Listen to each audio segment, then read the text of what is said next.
ओम गंगणपतये नमः. सिद्धिविनायक मोरया. आपणा सर्वांना अक्षय तृतीयाच्या हार्दिक हार्दिक शुभेच्छा. हिंदू धर्मातील अतिशय पवित्र 3.5 मुहूर्तांपैकी एक दिवस म्हणजे वैशाख शुद्ध तृतीया म्हणजेच अक्षय तृतीया.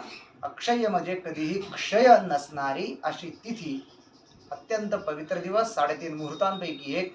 या दिवशी आपण जे जे कर्म करू हे सर्व कर्म हे अक्षय होतं, म्हणजे त्याच्यापासून जे आपल्याला पुण्य प्राप्ती होती ती कधीही संपत नाही.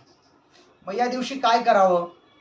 तर सर्वात पहिल्यांदी आपण या दिवशी परमेश्वराचं शुद्ध चित्त आणि एकाग्र चित्ताने, मनाने, शुद्ध भक्तीने, बुद्धीने परमेश्वराचं दर्शन घ्या. आणि महत्त्वाचा दिवस म्हणजे या दिवशी आपल्या पितृगणांसाठी काहीतरी दान करायला पाहिजे. आपण सर्वजण सुवर्णाची खरेदी करतो, इतर कोणत्याही वस्तूंची खरेदी करतो, परंतु हे सर्व जरी आपण केलं तरीही आपल्या पितृगणांसाठी, पितरगणांसाठी निश्चित दान द्यायला सांगितलं. जे लहान असतील त्यांनी नित्य जे आपलं स्तोत्र पठण आहे किंवा जी नित्य उपासना आहे किंवा जो अभ्यास आहे तो या दिवशी करावा. ज्येष्ठांनी काय करावं तर कुलदेवतेची सेवा, गुरुजनांची सेवा, पितृगणांची सेवा करावी. स्त्रियांनी सौभाग्य प्राप्तीसाठी जे काही करता येईल असं दान करावं. विशेष म्हणजे सर्वांनी करावं असं आंब्याचं दान. अक्षय तृतीयेच्या दिवशी एक तरी आंबा आणि काही फुलं आणि दक्षिणा हे देवासमोर आपण ठेवावी. जमल्यास विड्याचं पान, सुपारी, काही जमलं नाही तरी निदान एक आंबा त्या परमेश्वराला शुद्ध चित्ताने अर्पण करावा.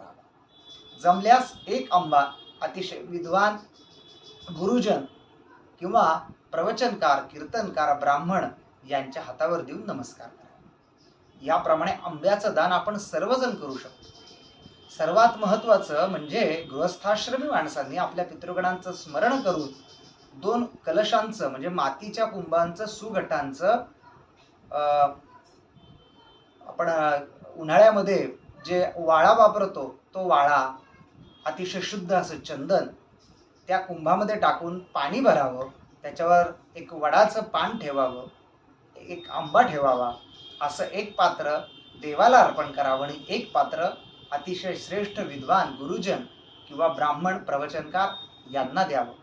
त्याच्यासाठी काही विधी आहेत, ते आपल्या मार्गदर्शन करणाऱ्या गुरुजींकडनं, ब्राह्मणांकडनं किंवा जे कोणी सांगणारे असतील त्यांच्याकडनं समजून घ्या. परंतु हे सर्व कर्म अतिशय शुद्ध चित्ताने, जरी काही मंत्र आपल्याला आले नाहीत तरी त्या परशुराम भगवंताचं म्हणजे त्या दिवशी त्यांचा जन्मदिवस आहे बरं का, त्या भगवंताचं, नारायणाचं, परशुरामांचं स्मरण करावं आणि हे दान, ही भक्ती, ही श्रद्धा परमेश्वराचरणी अर्पण करावी. अशी ही अक्षय तृतीया आपणा सर्वांना अतिशय अक्षय पुण्य देणारी हो, अशी भगवंताच्या चरणी प्रार्थना करतो. जय श्रीराम.